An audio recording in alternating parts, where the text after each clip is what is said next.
Now I'll invite my co-moderator, Dr. Parikshit Gogate, to introduce our keynote address speaker, Dr. Will Dean. Dr. Parikshit, sir, please. Yeah, thank you, Dr. Bhalla, sir. I would like to introduce our international speaker, a keynote speaker, Dr. Will Dean. I have been knowing, can you see his picture, sir? Can you see the introduction? No, please. You have to share screen, Parikshit. Yeah. Now? Yeah. Can you see it now? Yeah, we can see it now. Yeah. Dr. Dean is an ophthalmologist from Cheltenhamshire, UK. I hope I'm pronouncing it correct, Dr. Will. But he's a dean in the sense, not just as a second name of dean, but he holds two hats. One is he is the chair of the committee which looks into international ophthalmology for the Royal College of Ophthalmologists of UK. And he's also the lead cataract for the subspecialty exams that the International Council of Ophthalmology holds. So other than just being an ophthalmologist from UK, he has a tremendous international exposure, and he has his special interest in glaucoma, cataract, and emergency care. He's also done his PhD in simulated ophthalmic surgical education in sub-Saharan Africa, where he conducted a randomized controlled trial for training manual small incision cataract surgery using intense simulation training. So over to you, Dr. Will. I think let's hear from him.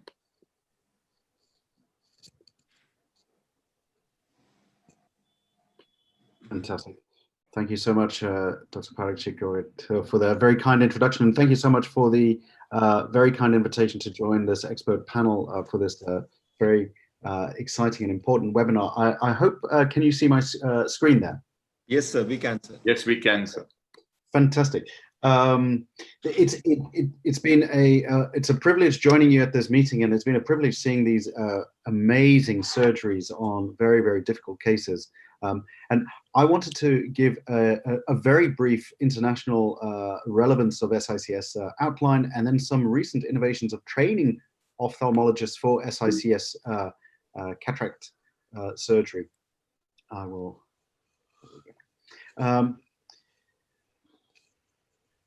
We know from India, and I've spent many years working in sub-Saharan Africa, performing thousands of SICS surgeries in Malawi and Mozambique and Southern Africa, that it's very important technique, especially when we have very high volume situations, and it's also a very affordable technique as well. These are two density equalized cartograms showing where the blindness is in the world and where the ophthalmologists are. And we know from recent data that there are actually 42 million people who are blind in the world. That's just about to be published. And at least a third of those are blind from cataract, with over 50 million people having moderate or severe vision impairment from cataract globally. So SICS is a very, very important technique to tackle cataract blindness specifically. Worldwide, there are 230,000 ophthalmologists around on an average of 32 per million. In India, there are just over 11,000 ophthalmologists, about 10 per million, and it works a lot in sub-Saharan Africa. There are 2.5 ophthalmologists in sub-Saharan Africa. Annually, there are around nearly 15 million cataract surgeries performed per year. A very high proportion of those happily are SICS, especially in high volume cataract settings. It's important, as we're discussing today, to consider the presenting case mix and visual acuity. It's important in many settings to consider the cost of surgery. We know from comparative RCTs and many studies that the outcomes of SICS and phaco are very comparative. But we also know that environmental sustainability is important to look at as well for waste. But if you would permit me, I just want to share a few thoughts on training for cataract surgery, which is sort of the opposite end of the spectrum of much of the meeting today. We've seen some excellent surgery performed by truly expert surgeons on very difficult cases, and I'm sure we'll continue to do so throughout this very important webinar. But I'd like to spend just 5 minutes focusing on teaching novice cataract surgeons SICS and cataract surgery. And I've just completed a PhD looking at this, performing an educational and intervention randomized controlled trial for SICS cataract surgery training in sub-Saharan Africa. We know the problem is that there's a huge need to train more eye surgeons, more cataract surgeons around the world safely, efficiently, and effectively. But it's very stressful, especially when, as trainers, we know that there are long lines of patients waiting for surgery. How do we give our trainees opportunities? The traditional apprentice model of teaching, the see one, do one, teach one, takes a very long time and is very stressful for the patients, many who are terrified of just being in hospital. It's very stressful for the trainee, but it's also very stressful for us, the trainers. Patient safety is paramount, and we know that trainees' complication rates are much higher in the initial learning curve, but there is a need to train many more patients. So I looked at the role of simulation-based surgical education for SICS cataract surgery as well as trabeculectomy. Simulation is not a replacement for live surgical education. It's not a surrogate for motivation or just a one-size-fits-all. And it's not merely the presence of a wet lab or a microscope. There are many different types of wet labs that might exist, but simulation is not just the presence of a wet lab or a different model whether it's computerized or plastic eyes. A critical review of simulation-based education showed that for it to be impactful for our trainees, there needs to be feedback on their performance, sustained deliberate practice, there needs to be a curriculum and curriculum integration, there needs to be outcome measurement, as in measuring the outcome of their surgical competency. Skills acquisition and maintenance are important to enable, and then the predictive validity of transfer to practice, as well as opportunities for team training, instructor training, and there needs to be educational and professional context, as well as, importantly, reflective learning for trainees and encouraging motivation. There's lots of potential for simulation in ophthalmic education, and practicing complications, perhaps anterior vitrectomy in the case of SICS is important. Returning to practice, especially for surgeons or trainee surgeons who might have been away, and especially now in the time of a global pandemic, for maintenance of skills and for assessment as well. Simulation offers an environment in which learners can train until they reach specified levels of competency. And this is what I just want to share with you just before we publish the results of the RCT. There's lots of evidence that, there's some evidence that simulation in ophthalmic education works, but there's never been a randomized controlled trial. We do know that for phaco training, that there is a slight reduction in complication rates. So we focused on cataract, and we know that certainly in sub-Saharan Africa, the median number of cataract surgeries performed by residents by their second year of training was 0. And in mainland China, the median number of cataract surgeries performed by residents when they graduate is 0. We frame simulation by talking about taking a novice SICS surgeon or cataract surgeon or ophthalmic surgeon to advanced beginner and competent. To become proficient or expert, that can only occur in a live surgical setting. So what we did was we deconstructed the SICS surgical technique. We provided instruction in each and every step and feedback, enabled sustained deliberate practice and reflective learning, and then measured the outcome with high fidelity artificial eyes and encouraging motivation along the way. So the SICS technique we deconstructed, we provide instruction for different steps, scleral tunnel, AC entry, linear capsulotomy or CCC, nucleus extraction using either a fishhook or other method, provided feedback, sustained deliberate practice, getting it right every time, and we allowed reflective learning by recording the performance of the SICS on an iPad, and then trainees mark themselves back using the simulation Oscar for SICS, which we developed and published recently. And this essentially breaks down the procedure of SICS into its constituent steps, and then allows you to mark the procedure for a novice, advanced beginner, and competent. And out of a total score of 40, you can mark a trainee on an artificial eye even before they start live surgical training. And the question as a trainer is fairly binary. If you look at the trainee on the left performing an SICS procedure, they've observed it before in theatre, in operating theatre, and they've seen videos, but they haven't performed. So it's a novice surgeon on the left. And after 1 week, 4 days of intense simulation-based surgical education, that's exactly the same trainee.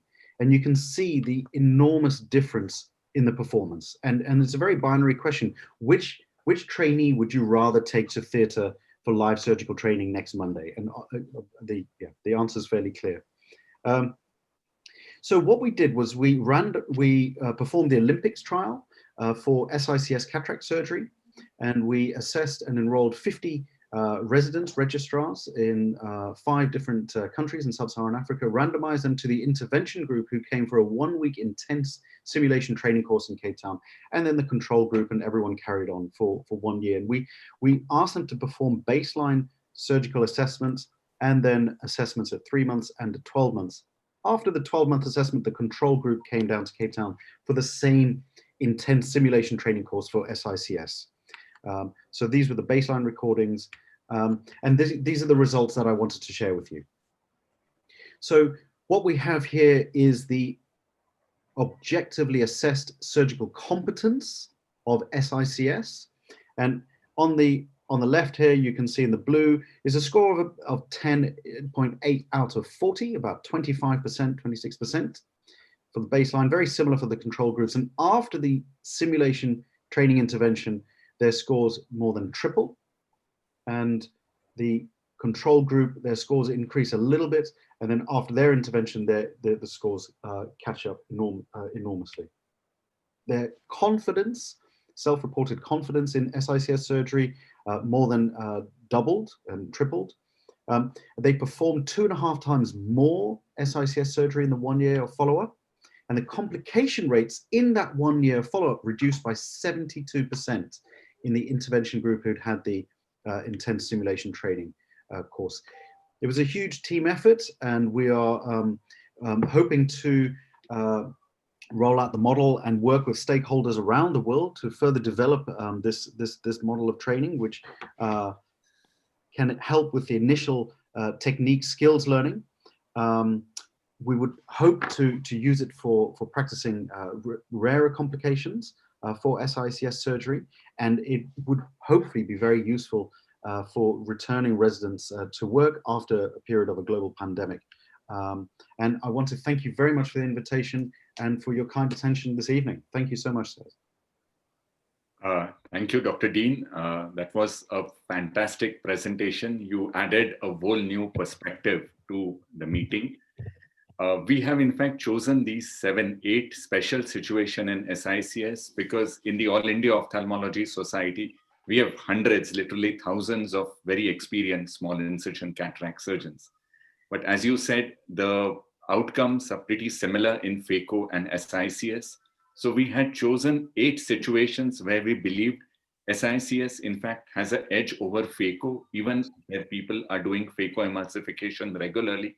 And that is why these situations were chosen. But then you have added a completely different perspective, the international perspective, the training perspective, and well, how things will move ahead. Any questions for Dr. Dean? Because he's come back from hospital. So we used to think only Indian surgeons work all 7 days a week, but I think that's the case in UK too nowadays. Dr.